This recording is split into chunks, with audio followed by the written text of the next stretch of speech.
पिछले कुछ सालों की अपनी सारी सेविंग्स मैंने अपने बचपन के दोस्त के साथ मिलाकर लॉटरी टिकट्स खरीदने में लगा दी। हमारी 50 लाख की लॉटरी लग गई, लेकिन जिस रात विनिंग नंबर्स अनाउंस हुए, मेरे बचपन के दोस्त ने मेरी तरफ सिर्फ 4 युआन फेंक दिए। जमीन पर पड़े उन चंद युआन को मैंने बिना कुछ कहे उठाया और अपनी जेब में रख लिया। उसे लगा मैं बेवकूफ हूँ, उसे लगा मैं रोऊंगा और उससे अपना हिस्सा मांगूंगा, उसे लगा मैं हमेशा की तरह उसका गरीब भाई, उसका बैकअप बना रहूंगा। लेकिन उसे क्या पता था कि पेमेंट करते समय मैंने चुपके से 50 लॉटरी टिकट्स और खरीद लिए थे और उन्हीं से मैंने पूरे 20 करोड़ युआन जीत लिए। सिर्फ 3 मिनट पहले इसी लॉटरी स्टेशन पर वही नंबर्स थे जिन्हें वह फटे हुए अखबार पर पेन से 3 घंटे तक बैठकर कैलकुलेट करता रहा था। पेमेंट करते समय उसने कहा कि उसके वीचैट की लिमिट पूरी हो गई है, इसलिए मैंने उसका QR कोड स्कैन करके पेमेंट कर दी। उस वक्त मैंने मुस्कुरा कर कहा था, अगर लॉटरी लग गई तो 50-50 बांटेंगे। उसने हंसते हुए कहा, बकवास मत कर, अच्छे भाई अच्छी किस्मत हमेशा साथ बांटते हैं। लेकिन अब नंबर्स निकल चुके थे, 6 रेड बॉल्स और 1 ब्लू बॉल, बिल्कुल वही जो टीवी स्क्रीन पर दिखाई दे रहे थे। फर्स्ट प्राइज 50 लाख का था, लेकिन उसका कहना था कि पूरे 50 लाख में से मुझे सिर्फ 4 युआन मिलेंगे और बाकी 49,99,996 युआन वह खुद रखेगा। 49,99,996 युआन, उसके हिसाब से यही था अच्छी किस्मत साथ बांटना। मैं मुस्कुराया और काउंटर की तरफ गया। जमीन पर पड़े चारों सिक्के एक एक करके उठाए। शायद वू शोंग ने सोचा भी नहीं होगा कि मैं इतनी आसानी से मान जाऊंगा। अरे गुलाम, इतना मत सोच, किस्मत मेरी थी और दिमाग भी मेरा था। अगर ज्यादा पैसे मिल गए तो तुम उन्हें संभाल भी नहीं पाओगे। ये 4 युआन रखो और जाकर कोक की एक बोतल खरीद लेना। इसे एक सबक समझना ताकि आगे से हवा में महल बनाना बंद कर दो। उसकी आवाज बिल्कुल ऐसी थी जैसे मुझ पर कोई एहसान कर रहा हो। उसने सिर्फ मेरा हक नहीं निकला था, बल्कि नैतिकता का मुखौटा पहनकर मुझे नीचा भी दिखा रहा था। मैंने उसकी तरफ देखा तक नहीं, मैं मुड़ा और लॉटरी स्टेशन से बाहर निकल गया। मैंने न उससे बहस की, न कोई हंगामा किया। इसकी वजह न तो मेरी दरियादिली थी और न ही मेरी कमजोरी, बल्कि इसलिए क्योंकि सेल्स बंद होने से आखिरी 30 सेकंड पहले जब वू शोंग भीड़ को धक्का देकर सबसे आगे जगह बनाने में लगा हुआ था। लाइव टीवी ब्रॉडकास्ट देखते हुए जैसे ही वू शोंग आगे घुसा, मेरी नजर उसी नंबर कॉम्बिनेशन पर टिक गई। अचानक मेरे मन में एक बेहद तेज इंट्यूशन जाग उठा। मैं काउंटर के पास ही रुका रहा, जेब से 100 युआन का नोट निकाला और कांच पर रख दिया। वू शोंग को जरा भी अंदाजा नहीं था कि पेमेंट करते समय मैंने चुपके से 50 लॉटरी टिकट्स और खरीद लिए थे और उन्हीं से मैंने पूरे 20 करोड़ युआन जीत लिए। इस वक्त वह लॉटरी टिकट मेरी अंडरवियर की जेब में सुरक्षित रखा हुआ था। कपड़े के पार भी मैं उसकी हल्की सी रगड़ महसूस कर सकता था। वह एहसास था पूरे 25 करोड़ युआन के वजन का। तभी मेरा फोन बज उठा। किराया देना है, जल्दी पैसे नहीं दिए तो मकान मालिक हमें बाहर निकाल देगा। मैं और वू शोंग 40 वर्ग मीटर से भी छोटे तंग से पुराने अपार्टमेंट में साथ रहते थे। हर महीने हम दोनों 800 से 800 युआन किराया देते थे। मैंने मुड़कर लॉटरी शॉप की तरफ देखा। गंदे कांच के दरवाजे के पार वू शोंग अभी भी अंदर खड़ा था। उसके चारों ओर लोग और दूसरे लॉटरी प्लेयर्स उसे ईर्ष्या भरी नजरों से देख रहे थे। उसे लग रहा था कि उसने अपनी किस्मत दोबारा लिख दी है। उसे लग रहा था कि वह समाज की एक ऊंची क्लास में पहुंच गया है। मैंने मन ही मन उसका मजाक उड़ाया। क्या तुम्हें सच में लगा मैं बेवकूफ हूँ? क्या तुम्हें लगा कि टैक्स कटने के बाद बचने वाले कुछ लाखों के लिए मैं तुमसे दुश्मनी मोल लूंगा या फिर कोर्ट जाकर सिर्फ इन 50 लाखों के लिए लड़ाई करूंगा और उन्हें धीरे धीरे खर्च करूंगा? जब तुम्हारे सारे पैसे खत्म हो जाएंगे तब तुम्हें पता चलेगा कि स्वर्ग और नरक के बीच का असली फर्क क्या होता है। मैं उस घुटन भरे किराए के कमरे में वापस नहीं गया। मुझे डर था कि अगर वापस गया तो वू शोंग का घमंड से भरा चेहरा देखकर मैं अपनी हंसी नहीं रोक पाऊंगा। मैंने एक बजट होटल ढूंढा, 100 युआन में एक स्टैंडर्ड रूम बुक किया। उस रात में थोड़ा सख्त बिस्तर पर लेटा छत को खुली आंखों से घूरता रहा। मेरी जेब में रखा लॉटरी टिकट मेरी छाती को ऐसे जला रहा था जैसे कोई लाल गर्म लोहे का टुकड़ा हो। मैंने टैक्स कटने के बाद मिलने वाली रकम कैलकुलेट करने की भी जरूरत नहीं समझी, क्योंकि मुझे सब पहले से याद था। 25 करोड़ युआन पर 20% एक्सीडेंटल इनकम टैक्स कटने के बाद 5 करोड़ युआन टैक्स में चले जाते और मेरे हाथ में पूरे 20 करोड़ युआन आते। इतनी बड़ी रकम जिसे कोई आम इंसान बंदर के साल से लेकर घोड़े के महीने तक भी मेहनत करके कभी नहीं कमा सकता। अगली सुबह सूरज निकलने से पहले ही मैंने मास्क और बेसबॉल कैप पहन ली, एक टैक्सी रोकी और सीधे हाई स्पीड ट्रेन स्टेशन पहुंच गया। क्योंकि मेरी प्राइज मनी शहर के लॉटरी सेंटर की पेमेंट लिमिट से कहीं ज्यादा थी, इसलिए मुझे प्रोविंशियल वेलफेयर लॉटरी सेंटर जाना पड़ा। पूरे रास्ते मेरा फोन लगातार वाइब्रेट करता रहा। सारे मैसेजेस वू चोंग के वी चैट से आ रहे थे। इतने कंजूस मत बनो, पड़ोस वाला कैप्टन तुम्हें सैक्सियन ग्रैंड रेस्टोरेंट में शानदार डिनर खिलाने बुला रहा है। ओह हाँ, तुम्हारी वो बेकार किताब किसी बूढ़े के सुअर से भी ज्यादा बेकार है। जिस कबाड़ की तुम बात करते थे उसे मेरी तरफ से फेंक देना। अब मैं अमीर आदमी हूँ। वैसे भी अब मैं किसी डॉग हाउस में नहीं रहता। उसकी हर एक लाइन अचानक मिली दौलत के घमंड से भरी हुई थी। हर शब्द में मुझे नीचा दिखाने की कोशिश और खुद को मुझसे ऊपर साबित करने की भावना साफ दिखाई दे रही थी। मैंने स्क्रीन की तरफ देखा लेकिन कोई रिप्लाई नहीं किया। मैंने सीधे चैट को डू नॉट डिस्टर्ब पर डाल दिया। 2 घंटे बाद मैं प्रोविंशियल वेलफेयर लॉटरी सेंटर की बिल्डिंग के सामने खड़ा था। मुझे बड़े सम्मान के साथ एक शानदार रिसेप्शन रूम में ले जाया गया। स्टाफ का जिम्मेदार व्यक्ति गोल्ड रिम ग्लासेस पहने हुए एक सज्जन था। उसका सम्मान भरा व्यवहार मुझे लगभग असहज कर रहा था। मिस्टर हु, कृपया अपना विनिंग टिकट और ID प्रस्तुत कीजिए। मैंने सावधानी से अपनी अंदरूनी जेब से लॉटरी टिकट निकाला और उसे सौंप दिया। डायरेक्टर ने दोनों हाथों से टिकट लिया और उसे टिकट स्कैनर पर रखा। मशीन से एक साफ सी बीप की आवाज आई। स्क्रीन पर नंबर्स की लंबी सीरीज दिखाई देने लगी। मिस्टर हु,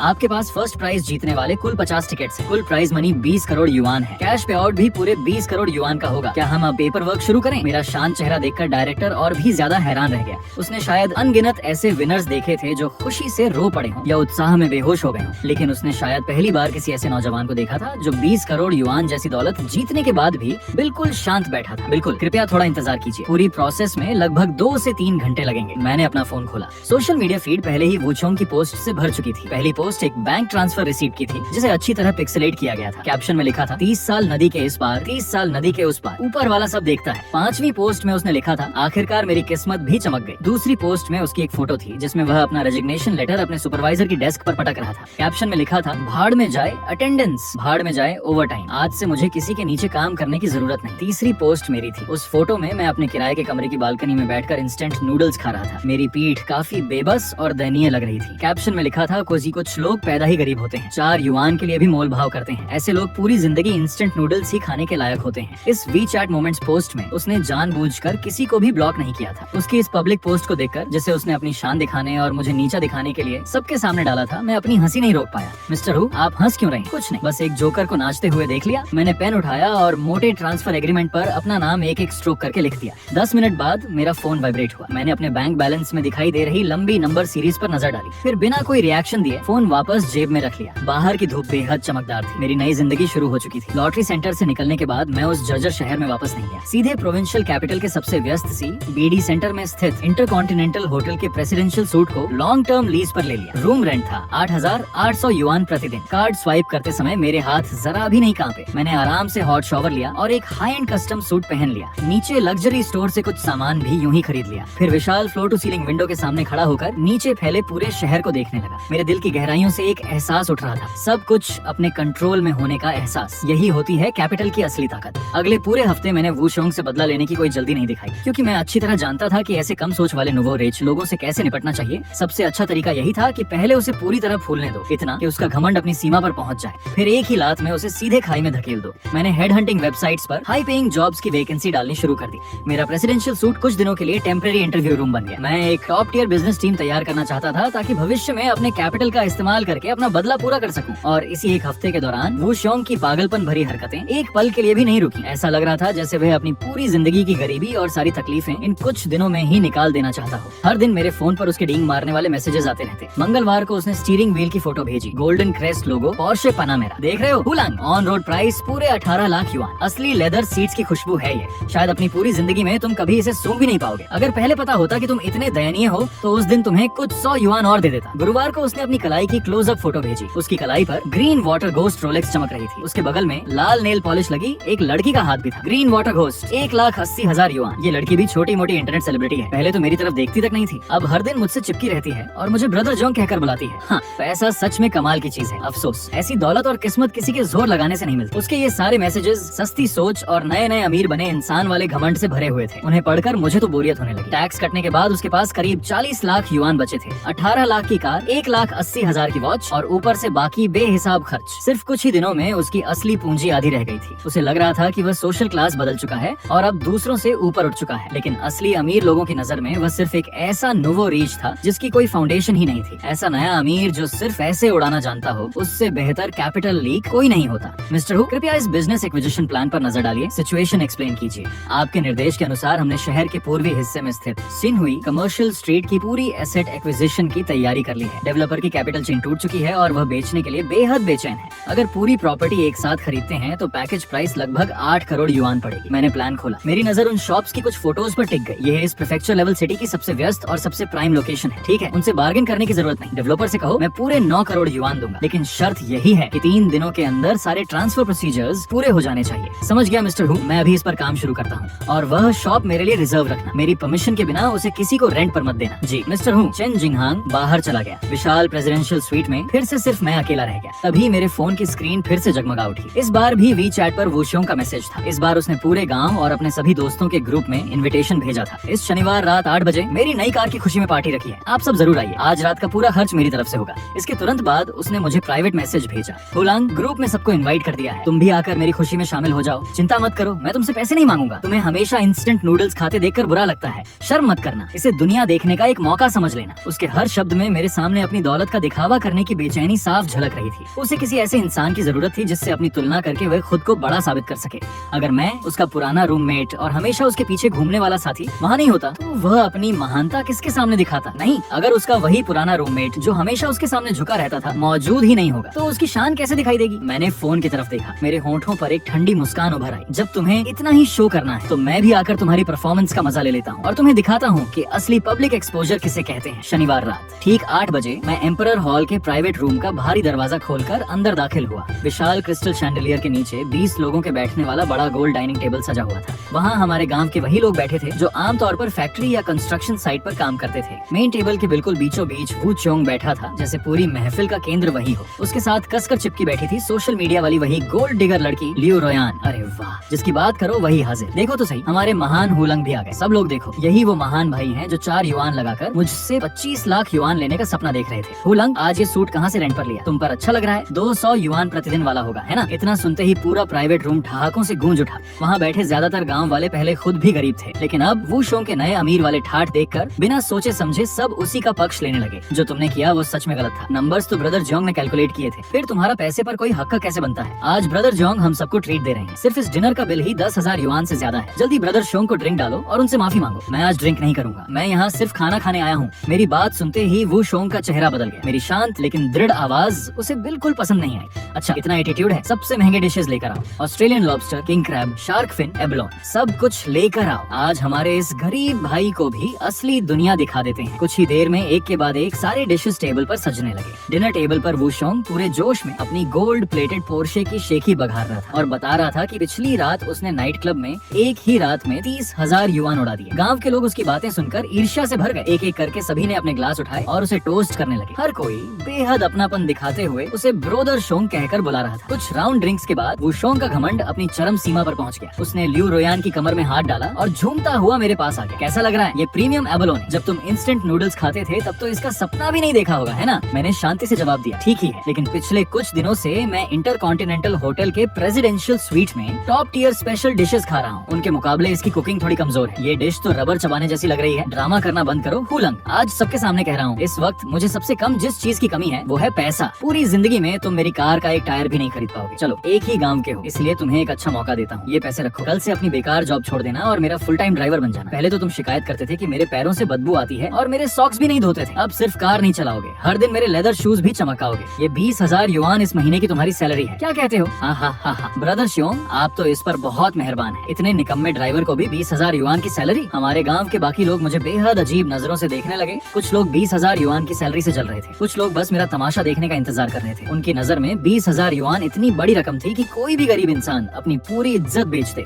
मैंने चुपचाप टेबल पर रखे उन 20,000 युआन की तरफ देखा। तभी अचानक मेरे दिमाग में अपने बैंक अकाउंट का बैलेंस चमक उठा। 20 करोड़ युआन और 42 युआन। ये 20,000 युआन तो मेरे अकाउंट पर एक दिन में मिलने वाले इंटरेस्ट के बराबर भी नहीं थे। मेरे चेहरे पर बेहद सच्ची और चमकदार मुस्कान आ गई। मैंने अपनी लंबी उंगलियां में बढ़ाई और उन 20,000 युआन पर हाथ रख दिया। वू चोंग मुझे उम्मीद और घमंड भरी नजरों से देख रहा था, लेकिन मैंने वो पैसे उसकी तरफ वापस सरका दिए। ब्रदर श्योंग, आपकी मेहरबानी के लिए शुक्रिया। मैं सच में भावुक हो गया, लेकिन मुझे लग्जरी कार्स चलाने की आदत नहीं है। ये पैसे आप ही रखिए। भाभी के लिए थोड़ा अच्छा परफ्यूम खरीद दीजिए। ये सस्ता परफ्यूम मेरे सिर में दर्द कर रहा है। मैं दिल से दुआ करता हूँ कि आपका फ्यूचर हर साल और भी चमके, हर साल। इतना कहकर उस दिन का मेरा काम पूरा हो गया। मैं आराम से मुड़ा और बिना किसी जल्दबाजी के प्राइवेट रूम से बाहर निकल गया। भारी दरवाजा खोलकर होटल के सुनहरे और शानदार कॉरिडोर में आ गया। पीछे से वू शोंग की गुस्से से भरी चीखें सुनाई दे रही थी, जिनके साथ वाइन ग्लास टूटने की आवाजें भी आ रही थी। मैं होटल से बाहर निकल आया। ठंडी हवा चल रही थी। मुझे लगा जैसे आज हवा पहले से कहीं ज्यादा ताजा हो। असली खेल की शुरुआत अब हो चुकी थी। जितना मन करे जश्न मना लो वू शोंग, क्योंकि तुम्हारा समय अब खत्म होने वाला है। 3 महीने बाद इंटरकॉन्टिनेंटल होटल का प्रेसिडेंशियल स्वीट। मैं रेड सैंडलवुड की बनी विशाल डेस्क के पीछे बैठा था और चेन जिंगहांग की रिपोर्ट सुन रहा था। मिस्टर हु, ये वू शोंग की हाल की स्थिति है जिस पर आपने मुझे नजर रखने को कहा था। सच कहूँ तो वू शोंग बिल्कुल टेक्स्ट बुक नवो रीच निकला।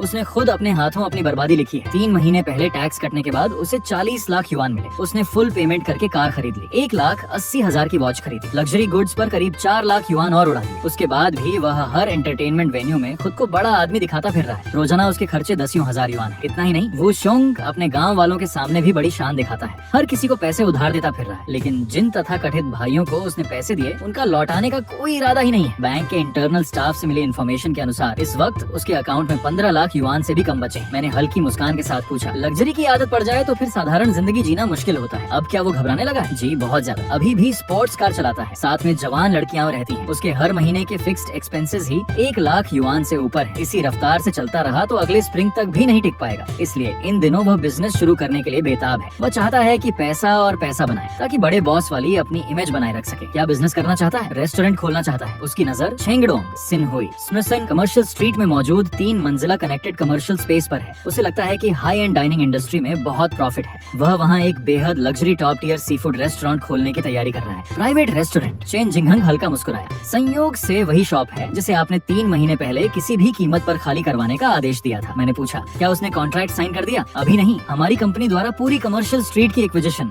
आज दोपहर सभी लीगल प्रोसीजर्स के साथ पूरी हो चुकी है। मैंने सिर हिलाया। प्रॉपर्टी मैनेजर को याद से बता देना, इन्वेस्टमेंट कैपिटल के पीछे असली बॉस कौन है, इस बात का किसी भी हालत में खुलासा नहीं होना चाहिए। समझ गया मिस्टर। उधर शहर के दूसरे छोर पर एक हाई एंड कॉफी शॉप में वू शोंग कैलकुलेटर लेकर पसीना बहाते हुए हिसाब लगा रहा था। उसके सामने बैठी लियो रोयान अपने नए मैनिक्योर से खेलते हुए झुंझला रही थी। ब्रदर शोंग, क्या ये सच में हो पाएगा? सिर्फ इस शॉप का सालाना रेंट ही 8 लाख युआन है, ऊपर से डिपॉजिट और 3 महीने का एडवांस रेंट। सिर्फ शॉप लेने में ही 10 लाख युआन से ज्यादा लग जाएंगे। तुम क्या जानो, औरतों की सोच हमेशा छोटी होती है। वू शोंग ने छिड़कर जवाब दिया, लेकिन उसकी आंखों में छिपी घबराहट साफ दिखाई दे रही थी। सच तो यही था कि उसके अकाउंट में अब 15 लाख युआन से भी कम बचे थे। अगर उसने शॉप का रेंट दे दिया तो अच्छी क्वालिटी की टाइल्स खरीदने तक के पैसे नहीं बचेंगे। लेकिन अब बहुत देर हो चुकी थी। पिछली रात ही उसने गांव के ग्रुप चैट में बड़े बड़े रेड एनवेलप्स भेजकर पूरे ऐलान के साथ कहा था कि वह हाई एंड कैटरिंग इंडस्ट्री में उतर रहा है और शहर का सबसे शानदार सी फूड रेस्टोरेंट खोलने वाला है। ग्रुप के सभी लोग उसकी तारीफ करते नहीं थक रहे थे। हर कोई उसे स्मार्ट जोंग कहकर बुला रहा था। अगर अब वह पीछे हट जाता तो उसका नाजुक घमंड उसके लिए मौत से भी बदतर होता। ये लोकेशन पूरे शहर की सबसे बेहतरीन जगह है। एक बार रेस्टोरेंट खुल गया तो रोज की इनकम लाखों में होगी। 1 महीने में पूरी इन्वेस्टमेंट वापस आ जाएगी। मेरे पास पैसे की कोई कमी नहीं, बस डेकोरेशन पूरी तरह लग्जरी होना चाहिए। रेनोवेशन टीम बुलाओ, हर चीज जितनी हो सके उतनी आलीशान बनाओ। सारे पिलर्स पर गोल्डन पेंट करो, गोल्डन लाइट्स लगाओ और सबसे बड़े क्रिस्टल शैंडलियर्स इस्तेमाल करो। ध्यान रखना, जो भी अंदर आए उसे पहले ही पल महसूस हो जाना चाहिए कि मैं कितना अमीर हूँ। वो शोंग की इस बेतहाशा दिखावे वाली हालत देखकर लियो रुयन ने बस आंखें घुमा ली। किसी ने कुछ नहीं कहा। अगली सुबह वो शोंग बैंक कार्ड हाथ में लिए और चेहरे पर घमंड लिए शिनहुई कमर्शियल स्ट्रीट के प्रॉपर्टी मैनेजमेंट ऑफिस में दाखिल हुआ। उसने शॉप लीज अग्रीमेंट पर अपना नाम साइन कर दिया। बिना एक पल रुके पिंग की आवाज के साथ 10 लाख युआन से ज्यादा की रकम सीधे कमर्शियल प्रॉपर्टी के अकाउंट में ट्रांसफर हो गई।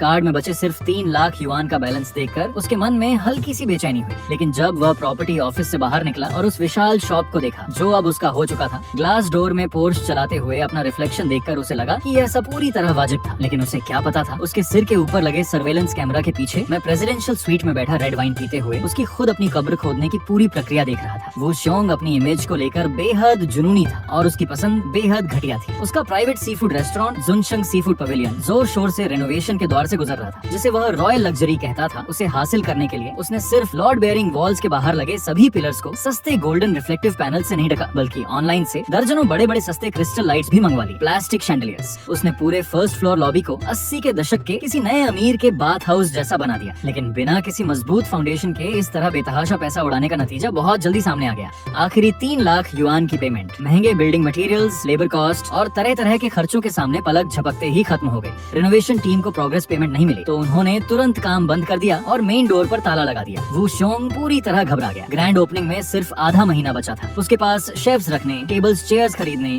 इन्वेंटरी भरने, यहाँ तक कि सी फूड खरीदने तक के पैसे नहीं बचे थे। उसने उन पुराने जान पहचान वालों से पैसे उधार मांगने का सोचा जिन्हें वह हमेशा अपना भाई कहता था। लेकिन जब उसने उन्हें कॉल किया, किसी ने कहा कि घर बनवा रहा है, किसी ने कहा कि उसकी वाइफ पैसे नहीं देने देगी, किसी ने उसे 1 पैसा तक उधार नहीं दिया। तभी उसे पहली बार समझ आया कि उसके आसपास मौजूद लोग सिर्फ उसके पैसे से प्यार करते थे, उसके व्यक्तित्व से नहीं। जब वो शोंग पूरी तरह बेबस हो चुका था और यहाँ तक कि लोन शार्क से लोन लेने का सोचने लगा, तभी लियो रुयान ने उसे एक शानदार आइडिया दिया। ब्रदर शोंग, आप भी कितने बेवकूफ हैं। आपके पास फिक्स्ड एसेट्स हैं। ये कार आपने कैश देकर खरीदी है ना? और हाउस भी है। इन्हें बैंक में मॉर्टगेज रखकर लोन क्यों नहीं ले लेते? रेगुलर बैंक्स का इंटरेस्ट बहुत कम होता है। आपकी एसेट्स के हिसाब से आराम से 30 से 50 लाख युआन तक का लोन मिल जाएगा। रेस्टोरेंट खुलने के बाद बिजनेस चल पड़ा तो 1-2 महीने में पूरा लोन चुका देंगे। इसे कहते हैं बैंक के पैसे से अपना प्रॉफिट कमाना। लियो रुयान की बात सुनते ही वो शोंग की आंखें चमक उठी। इतना शानदार आइडिया मेरे दिमाग में पहले क्यों नहीं आया? उसने अपने माता पिता को शहर लाकर आराम की जिंदगी देने वाली सारी बातें भी खुद को सही साबित करने का बहाना बना ली। 1 हफ्ते बाद वो शोंग लोकल कमर्शियल बैंक के क्रेडिट डिपार्टमेंट में बैठा था। उसने बिना झिझक मोटे मॉर्गेज लोन कॉन्ट्रैक्ट पर अपना लाल थंबप्रिंट लगा दिया। उसकी पोश पानामेरा और गांव वाला हाउस दोनों मॉर्गेज रखे गए। अप्रेजल के बाद बैंक ने उसे पूरे 30 लाख युआन का लोन मंजूर कर दिया। जैसे ही फोन पर 30 लाख युआन आने का SMS आया, वो शोंग की कमर फिर से सीधी हो गई। उसने न सिर्फ रेनोवेशन का बाकी पेमेंट कर दिया बल्कि ऑनलाइन बड़े पैमाने पर एडवर्टाइजिंग भी शुरू कर दी। दर्जनों कम कपड़े पहनी हुई होस्टेसेस हायर की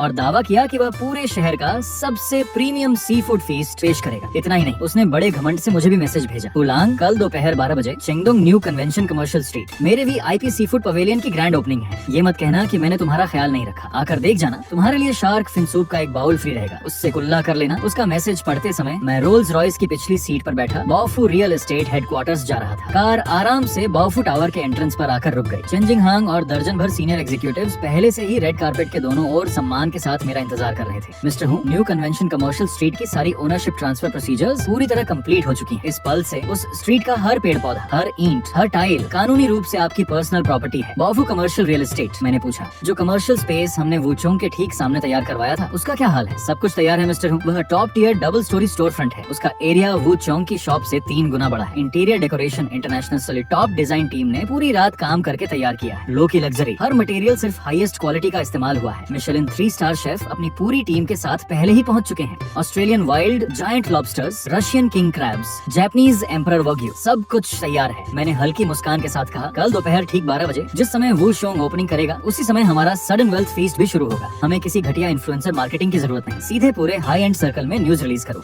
एंट्री सिर्फ मेरी बिजनेस कार्ड या एसेट्स प्रूफ दिखाने पर मिलेगी। ओपनिंग के पहले 1 महीने तक अनलिमिटेड प्रीमियम सी फूड पर पूरे 20% डिस्काउंट रहेगा। चेन जिंगहांग ने गहरी सांस ली। वुचोंग को लगता था कि मॉर्गेज से मिले 30 लाख युआन के दम पर वह हाई एंड डाइनिंग इंडस्ट्री जीत लेगा। उसे जरा भी अंदाजा नहीं था कि जिस स्टेज पर खड़े होकर वह सबसे ज्यादा गर्व कर रहा था उसके पैरों के नीचे की फ्लोर तक मेरी थी। कल मैं उसे अपनी आंखों से दिखाऊंगा कि वैनिटी और लोन पर बना उसका नए अमीर वाला सपना कैसे पूरी तरह टूटता है और एब्सोल्यूट पावर के सामने कैसे धीरे धीरे धूल में मिल जाता है। 18 अगस्त, चिंगडोंग न्यू कन्वेंशन कमर्शियल स्ट्रीट के सिटिक प्लाजा में गूंजते गॉन्ग्स और ड्रम्स की आवाज पूरे इलाके में फैल चुकी थी। वुचोंग ने अपने रेस्टोरेंट का नाम रखा था जुनचंग डिंगजुन सी फूड पवेलियन। इस दिन के लिए उसने जितना भी पैसा उधार मिल सकता था सब झोंक दिया था। एंट्रेंस के सामने 50 मीटर लंबा रेड कारपेट बिछा था। लाल चोंगसम पहनी 2 कतारों में खड़ी लंबी होस्टेसेस ठंड से कांपते हुए भी मुस्कुराने की कोशिश कर रही थी। ब्रदर शोंग, आज का सेटअप तो कमाल का है। देखिए, आपने तो शहर के बड़े बड़े बॉसेस तक को बुला लिया। अरे ब्रदर शोंग की अब स्टेटस ही अलग है। आज बस ओपनिंग हिट हो जाए, फिर ये जगह पूरे शहर के पावरफुल और रिच लोगों की परमानेंट कैंटीन बन जाएगी। ग्लास डोर के पीछे खड़ा वुचोंग पहले ही अपनी जेब में नोटों की लाइन लगती हुई देख रहा था। वह अभी कस्टमेड 88,800 युआन वाले फायर क्रैकर्स जलाने ही वाला था। तभी सिर्फ 12 मीटर चौड़ी पेडेस्ट्रियन स्ट्रीट के ठीक सामने वह 3 मंजिला विशाल बिल्डिंग जो पिछले आधे महीने से एक बड़े काले पर्दे से ढकी हुई थी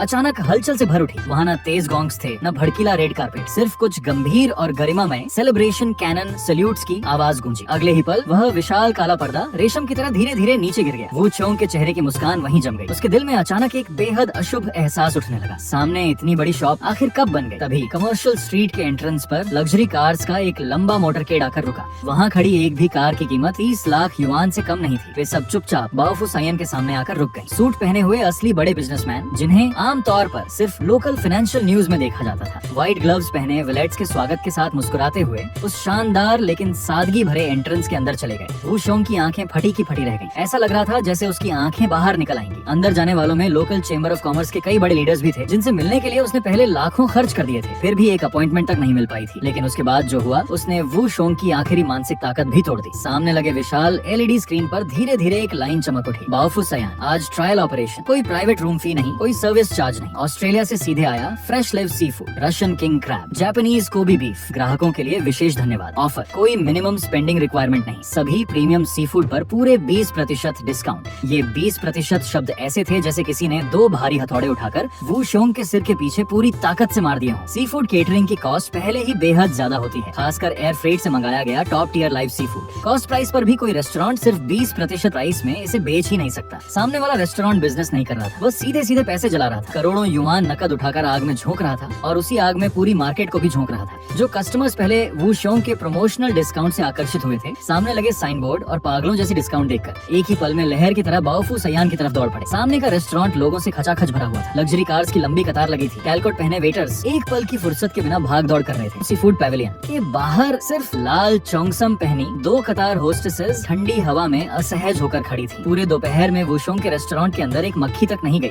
और मैं फॉर्चून टावर की टॉप फ्लोर ऑफिस में बैठा ड्रोन से आ रही रियल टाइम सर्वेलेंस फुटेज बड़े स्क्रीन पर देख रहा था। मैंने टेबल पर रखा रेड वाइन उठाया और हल्का सा सिप लिया। ये तो वुचोंग के लिए सिर्फ पहला दिन है। आधा महीना बाद जुनचंग डिंगजुन सी फूड पवेलियन के फिश टैंक में मरी हुई मछलियां तैरने लगी थी। वुचोंग की आंखें पूरी तरह लाल हो चुकी थी। सामने वाला बाओफू सायन हर दिन पूरी तरह भरा रहता था। रिजर्वेशन अगले महीने तक बुक थी। लोग सामने लाइन में घंटों इंतजार करना पसंद करते, लेकिन उसके रेस्टोरेंट में कदम तक नहीं रखते। अब हर सुबह आंख खुलते ही उसे 10,000 युआन रेंट देना पड़ता था, ऊपर से वेटर्स और किचन स्टाफ की सैलरी, यूटिलिटीज। सिर्फ आधे महीने में उसके अकाउंट की आधे से ज्यादा कैश फ्लो खत्म हो चुकी थी। इससे भी बड़ा झटका तब लगा जब बैंक के क्रेडिट डिपार्टमेंट से कॉल्स लगातार आने लगे। वे उसे याद दिला रहे थे कि अगले महीने लोन रीपेमेंट की डेट आ रही है। वुचोंग ने घबराकर पूछा, लियो रोयान रुयान, क्या तुम्हारे पास कुछ पैसे हैं? पहले मेरी मदद कर दो। लियो रुयान हंस पड़ी। ब्रदर शोंग, मजाक कर रहे हो क्या? मेरी पॉकेट मनी से तो एक हैंडबैग भी नहीं आता, और शुरुआत में तो आपने कहा था कि आप मुझे सपोर्ट करेंगे, अब मुझसे ही पैसे मांग रहे हो। अगर ये टूटा फूटा रेस्टोरेंट नहीं चल रहा तो जल्दी से बंद कर दो, कम से कम अपनी पोस्ट तो बच जाएगी। बकवास बंद करो, मेरी डिक्शनरी में सरेंडर जैसा कोई शब्द नहीं है। वो चोंग का घमंड उसे कभी दिवालिया होने की इजाजत नहीं देता। जब सामने से जीत नहीं पाया तो उसने गंदी चाल चलने का फैसला किया। उसी रात उसने 20,000 युआन महीना कमाने वाले हेड शेफ को ऑफिस में बुलाया और उसी वक्त उसे नौकरी से निकाल दिया। तुमने मेरा पूरा बिजनेस बर्बाद कर दिया, कल से आने की जरूरत नहीं। हेड शेफ ने गुस्से में कहा, बॉस वो सामने वाले रेस्टोरेंट में कौन से इंग्रेडिएंट्स इस्तेमाल हो रहे हैं और आप मुझे फार्मड श्रिम्प इस्तेमाल करने को कह रहे हैं। ऑस्ट्रेलियन लॉबस्टर के सामने उनका टेस्ट कैसे मैच करेगा? ये सब आपने खुद किया है, मुझे दोष मत दीजिए, मेरी कुकिंग स्किल में कोई कमी नहीं। हेड शेफ के जाने के बाद वू शोंग उसी रात शहर के बाहरी इलाके में मौजूद बदबूदार होलसेल ब्लैक मार्केट पहुंच गया। सस्ता माल चाहिए है ना? ये कितने का है? दुकानदार बोला। Live sea food 100 yuan kilo, मरा हुआ सी फूड सिर्फ 10 युआन किलो। किचन में ज्यादा स्ट्रॉन्ग फ्लेवर एसेंस और चिल्ली डाल देना, उसे स्पाइसी क्रैब या बॉइल्ड फिश बना देना। आम आदमी की जुबान को फर्क ही नहीं पता चलेगा। वो चोंग तुरंत बोला, ठीक है, पूरा ट्रक भर दो, और फेक लिकर भी है। हाँ, 151 बॉटल्स है। पैकिंग बिल्कुल ओरिजिनल जैसी है, बारकोड भी स्कैन हो जाएगा, बस पीने के बाद थोड़ा हेडेक होता है। उसी रात वो चोंग घटिया क्वालिटी का सड़ा हुआ सी फूड और फेक लिकर से भरा पूरा ट्रक लेकर आया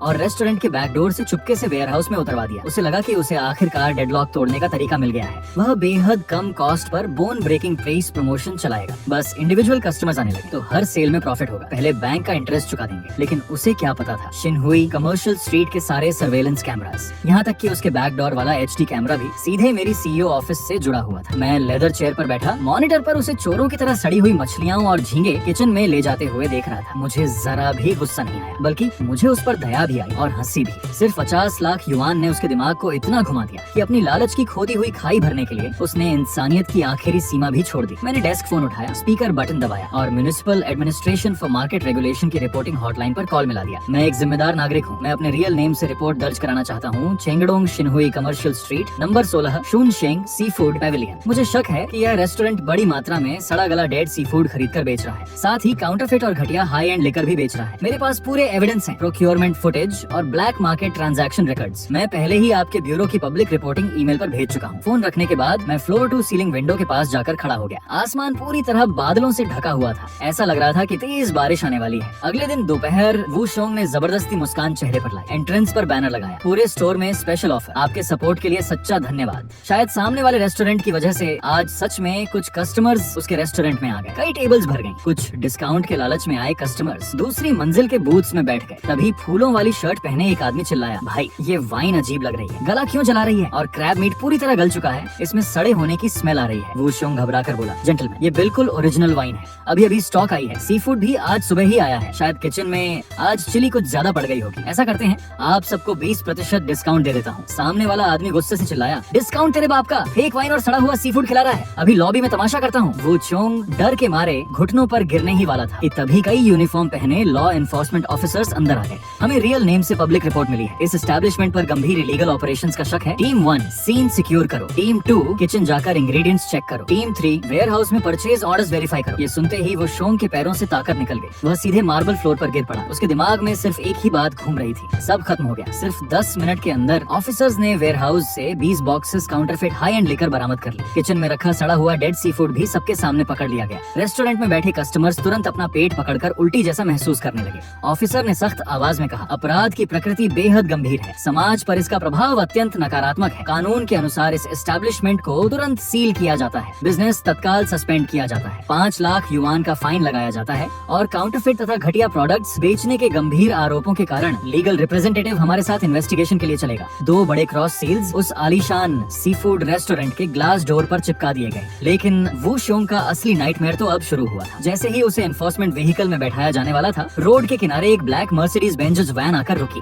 शार्प सूट पहने चेन जिंगधांग बाहर उतरे। उन्होंने शांत आवाज में कहा, मिस्टर वू शोंग, सही, मैं बावफू कमर्शियल रियल एस्टेट का लीगल डायरेक्टर हूँ। मैं आपके लैंडलॉर्ड की तरफ से लीज एग्रीमेंट टर्मिनेशन नोटिस आधिकारिक रूप से सौंप रहा हूँ। वू शोंग चीख पड़ा, क्या क्या कर रहे हो? मैंने पूरे 1 साल का रेंट और डिपॉजिट पहले ही दे दिया है, फिर लीज कैसे कैंसिल कर सकते हो? चेन जिंगहांग ने कॉन्ट्रैक्ट खोलते हुए कहा, कृपया 3 दिनों के अंदर प्रॉपर्टी खाली कर दीजिए, अन्यथा हम लीगल एक्शन लेंगे। कॉन्ट्रैक्ट के अनुसार अगर टेनेंट लीज ऑन पीरियड के दौरान इलीगल ऑपरेशंस के कारण एडमिनिस्ट्रेटिव पनिशमेंट पाता है और इससे पूरी कमर्शियल स्ट्रीट की रेपुटेशन को नुकसान पहुंचता है, तो लैंडलॉर्ड को बिना किसी शर्त के एक तरफा लीज टर्मिनेट करने का अधिकार है। 3 दिनों के अंदर अपना सारा सामान बाहर निकाल लीजिए, वरना हमें फोर्सफुली क्लियरेंस करने का अधिकार होगा। कोने में छिपकर तमाशा देख रही लियू रुयान ने जब देखा कि हालात पूरी तरह बिगड़ चुके हैं तो वह आगे बढ़ी। उसने अपने बैग से एक कार कीज का एक सेट निकाला और सीधे जमीन पर फेंक दिया। वू शियोंग, अब जब तुम पूरी तरह बर्बाद हो चुके हो तो हमारा भी अब कोई रिश्ता नहीं रहा। ये लो अपनी टूटी फूटी पोर्शे वापस रखो। आज से हमारा सब खत्म। सिर्फ एक ही दोपहर में उसकी रेस्टोरेंट खत्म हो गई, उसका बिजनेस खत्म हो गया, उसका पैसा खत्म हो गया, उसकी गर्लफ्रेंड भी उसे छोड़कर चली गई। इलीगल ऑपरेशंस के आरोप में उसे तुरंत अनट्रस्टवर्दी ब्लैकलिस्ट में डाल दिया गया। जैसे ही बैंक को इसकी खबर मिली, उसने कोर्ट से कंपल्सरी प्रिजर्वेशन ऑर्डर हासिल कर लिया और उसकी मुश्किल से कुछ दिन चली पोर्श भी तुरंत जब्त कर ली। इतना ही नहीं, उसके माता पिता जिस घर में रहते थे वह भी सीज कर लिया गया। लॉटरी से मिले 40 लाख युआन और बैंक से लिया गया 30 लाख युआन का लोन, सब कुछ उसने उड़ा दिया था। ऊपर से अब भी बैंक का लगभग 20 लाख युआन बकाया था। जब वू शियोंग को एनफोर्समेंट व्हीकल में बैठाकर ले जाया जा रहा था तो उसने सामने चमकती हुई शॉप्स और आते जाते लग्जरी कार्स को देखा। फिर उसने अपनी ओर देखा, सफेद टेप से पूरी तरह सील किया हुआ उसका premiere top sea food pavilion. इस पल तक भी उसे समझ नहीं आया था कि आखिर उसने किस देवता को नाराज कर दिया था। आखिर कौन सा अमर इंसान उसे इतनी बेरहमी से कुचल सकता था। अर्बन विलेज, एक अंधेरी और सीलन भरी बेसमेंट में चारों तरफ फफूंदी की तेज बदबू और सस्ती इंस्टेंट नूडल्स की खटी गंध फैली हुई थी। मुझे पता है तुम अंदर ही हो।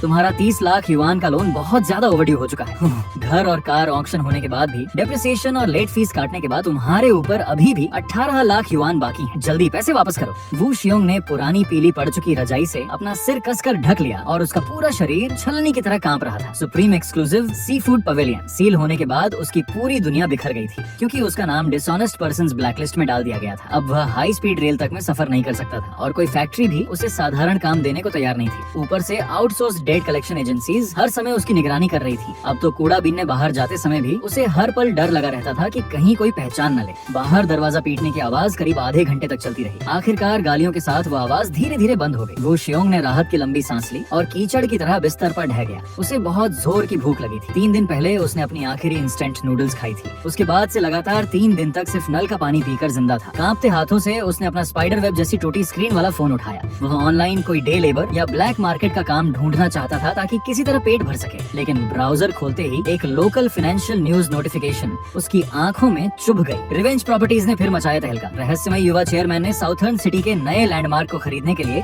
30 करोड़ युआन का इन्वेस्टमेंट किया। न्यूज के साथ लगी तस्वीर एक आसमान छूती स्काईस्केप की थी। वही थी बाओफू ग्रुप की हेडक्वार्टर्स। रिवेंज शब्द देखते ही वो शियोंग की आंखें तुरंत लाल हो गईं। उसने हर जगह पता लगाया था। जिस लैंडलॉर्ड ने पूरी शिनहुई कमर्शियल स्ट्रीट खरीदकर उसकी रेस्टोरेंट के ठीक सामने रेस्टोरेंट खोली थी और उसे बर्बाद कर दिया था, वही इस बाओफू ग्रुप का चेयरमैन था। उसने सुना था कि यह रहस्यमयी अमीर आदमी बहुत युवा है, उसके हर जगह कनेक्शंस हैं और उसके पास असीम दौलत है। न्यूज में उस शानदार बिल्डिंग को देखते ही उसके पेट में तेज दर्द उठा। उसे पता था कि अगर वह ऐसे ही छिपता रहा तो या तो बीमारी से मरेगा या भूख से। जिसने घंटी बांधी है वही उसे खोलेगा। अगर इतना बड़ा बॉस उसे उंगली के एक इशारे में कुचल सकता है तो अगर वही उस पर दया कर दे वह बच सकता है। यह सोचते ही उसे जैसे डूबते को तिनके का सहारा मिल गया। बाहर मूसलाधार बारिश हो रही थी। वू शियोंग 20 किलोमीटर पैदल चला और आखिरकार रिच फॉर्चून ग्रुप की बिल्डिंग के नीचे पहुंच गया। भव्य बिल्डिंग के सामने कई हट्टे कट्टे सिक्योरिटी गार्ड्स साफ सुथरी यूनिफॉर्म पहनकर एंट्रेंस पर खड़े थे। रुको, क्या काम है? भाई, मैं आपके चेयरमैन से मिलना चाहता हूँ। अपॉइंटमेंट है? चलो चलो यहाँ से निकलो। ये भिखारी कहाँ से आ गया? ये जगह तुम्हारे आने की नहीं है। हमारा कारपेट गंदा मत करो। वो शियोंग पूरी तरह टूट गया। अब उसे अपनी इज्जत की बिल्कुल परवाह नहीं थी। वह फूट फूट कर रोने लगा। प्लीज बड़े बॉस, मुझे जीने का एक मौका दे दीजिए। मुझे पता है मुझसे गलती हुई। मुझे आपके सामने रेस्टोरेंट नहीं खोलनी चाहिए थी। मुझे फेक वाइन नहीं बेचनी चाहिए थी। प्लीज मुझ पर दया कीजिए, मुझे छोड़ दीजिए। उसकी दर्द भरी चीखें सुनकर आसपास गुजर रहे लोग रुककर देखने लगे। ये देखकर सिक्योरिटी कैप्टन का चेहरा काला पड़ गया। वह वॉक टॉक निकालने ही वाला था कि अचानक उसके ईयरपीस में एक शांत लेकिन अधिकार भरी आवाज आई। उसे ऊपर भेज दो। Thank you boss. Thank you chairman. आपकी मेहरबानी जिंदगी भर नहीं भूलूंगा। वो शियोंग को पूरी तरह ट्रांसपेरेंट प्राइवेट एलिवेटर में ले जाया गया। एलिवेटर का दरवाजा खुला। सुन जिंगहेंग ने अपने गोल्ड रिम ग्लासेस ठीक किए और मेन ऑफिस का दरवाजा खोल दिया। वो शियोंग ने घबराकर गहरी सांस ली और सावधानी से अंदर कदम रखा। ये लगभग 200 स्क्वायर मीटर का विशाल ऑफिस था। बाहर विशाल फ्लोर टू सीलिंग विंडोज से पूरे शहर की चमक उसकी आंखों के सामने फैली हुई थी। चेयरमैन, मैं सच में अंधा था। आपकी टेरिटरी में आकर बदतमीजी की। आज मैं पूरी तरह बर्बाद हो चुका हूँ। बैंक रोज मेरे पीछे पड़ा है कि 20 लाख युआन लौटाओ। मेरे पास खाने तक के पैसे नहीं है। प्लीज मुझे जीने का एक मौका दे दीजिए। मैं हाथ जोड़कर विनती करता हूँ। मुझे पता है कमर्शियल स्ट्रीट आपकी है। बस एक शब्द कह दीजिए, बैंक मुझे कुछ साल की राहत दे देगा। प्लीज मुझे जीने का रास्ता दे दीजिए। वो शियोंग रोते हुए सबसे दयनीय अंदाज में जमीन पर झुक गया। उसे लगा कि अगर वह काफी दयनीय दिखेगा तो इतना बड़ा बॉस शायद उस पर थोड़ी दया कर देगा। लेकिन सामने बैठा बॉस बिल्कुल चुप रहा। पूरे 30 सेकंड बाद खामोश। ऑफिस में एक शांत, ठंडी लेकिन उसकी रूह तक कंपा देने वाली आवाज गूंजी। ब्रदर शियोंग, ये हैंडमेड कारपेट बहुत महंगा है, तुम्हारे कपड़ों का कीचड़ शायद इस पर लग गया है। वह आवाज सुनते ही वो शियोंग पर जैसे आसमान से बिजली गिर पड़ी। उसी पल उसका खून जैसे जम गया। उसने झटके से सिर उठाया। असली लेदर वाली एग्जीक्यूटिव चेयर धीरे धीरे उसकी ओर घूमी। काफी समय हो गया यंग मास्टर वु, पोश पैनमेरा चलाने में मजा आया, कैसी लगी? ये कैसे हो सकता है? इम्पॉसिबल, ये बिल्कुल इम्पॉसिबल है। तुम तो वो इंसान हो जो सिर्फ 4 युआन के लिए मोल भाव करता था। तुम्हारी मंथली सैलरी सिर्फ 5000 युआन थी। तुम रिच फॉर्च्यून ग्रुप के चेयरमैन कैसे हो सकते हो?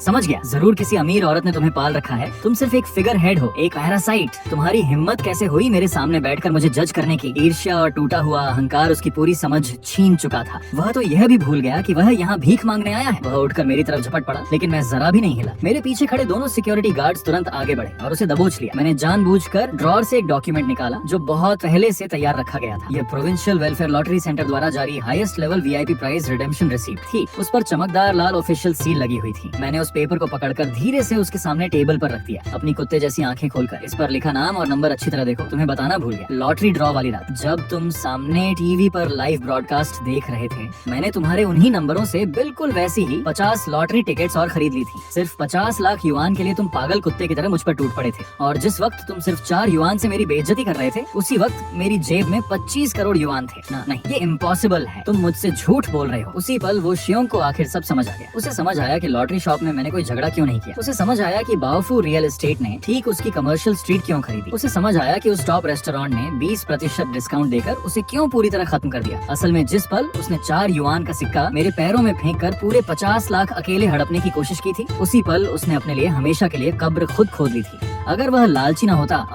अगर उसने मेरे साथ विश्वासघात न किया होता, भले ही वह सिर्फ 25 लाख युआन लेता, हमारी 3 साल की दोस्ती के लिए जब मेरे हाथ में 20 करोड़ युआन थे, अगर मैं उसे थोड़ा सा भी रिसोर्सेज दे देता तो वह सच में अपनी पूरी जिंदगी के लिए क्लास डिवाइड पार कर सकता था। लेकिन उसने खुद ही दौलत के देवता को मौत का देवता बना दिया और खुद को नरक भेज दिया। बेहद पछतावे और आसमान से जमीन पर गिर चुकी हैसियत ने उसके दिमाग को पूरी तरह तोड़ दिया। वह पूरी तरह पागल हो गया। मिस्टर हु, मैं गलत था। सच में मुझे अपनी गलती का एहसास हो गया। सारी गलती मेरी थी, सब मेरी वजह से हुआ। हम 3 साल तक साथ किराए के घर में रहे। क्या आप सिर्फ एक बार मुझे माफ नहीं कर सकते? आपके पास 20 करोड़ युआन है। 20 लाख युआन तो आपके लिए एक बाल के बराबर भी नहीं है। प्लीज मेरा लोन चुका दीजिए। अगर पहले पता होता कि आज ऐसा होगा तो मैं कभी ऐसा नहीं करता। तुम जियो या मरो, उससे मेरा कोई लेना देना नहीं है। मैंने जो कुछ भी किया वह सिर्फ बेसिक बिजनेस रूल्स के अनुसार किया। रेस्टोरेंट खोलने का फैसला तुमने खुद किया, लोन लेने का फैसला भी तुमने खुद किया, फेक लेकर बेचने का फैसला भी तुमने खुद किया। शुरू से आखिर तक मैंने एक भी इलीगल काम नहीं किया। इसलिए आज तुम जिस हालत में हो उसकी पूरी तरह जिम्मेदार तुम खुद हो। तुम ऐसे कैसे देख सकते हो और मेरी मदद नहीं कर सकते? हम बचपन के दोस्त हैं। तुम इतने अमीर हो, एक भाई की मदद भी नहीं कर सकते? अगर मुझे सही याद है, नीचे डेट कलेक्टर्स तुम्हारा इंतजार कर रहे होंगे। उन्हें अपना काम करने दो, आखिर हम एक लेजिटिमेट एंटरप्राइज हैं। मुझे छोड़ दो, मैं नीचे नहीं जाऊंगा। हुलांग, तुम शैतान हो, एक दिन तुम्हें भी इसकी कीमत चुकानी पड़ेगी। मैं उठकर विशाल फ्लोर टू सीलिंग विंडो के पास चला गया। बाहर 3 दिन से लगातार हो रही भारी बारिश न जाने कब रुक चुकी थी। नीचे प्लाजा में एक छोटी सी काली परछाई जो चींटी जैसी दिख रही थी, कई हट्टे कट्टे आदमियों द्वारा जबरदस्ती एक जर्जर वैन में धकेली जा रही थी। कुछ ही सेकंड बाद वह ट्रैफिक में हमेशा के लिए गायब हो गई। यहाँ न कोई जबरदस्त गन फाइट हुई, न कोई खून खराबे वाला बदला, सिर्फ बिजनेस वॉरफेयर की ठंडी सच्चाई और कॉन्ट्रैक्ट स्पिरिट के तहत होने वाला एब्सोल्यूट डोमिनेंस। मैं मुड़ा तो चुन जिंगहेंग रिस्पेक्ट से दरवाजे पर खड़ा था। Mister Hu, north city hi tech zone वाले 5 अरब युआन के मर्जर एंड एक्विजिशन केस के लिए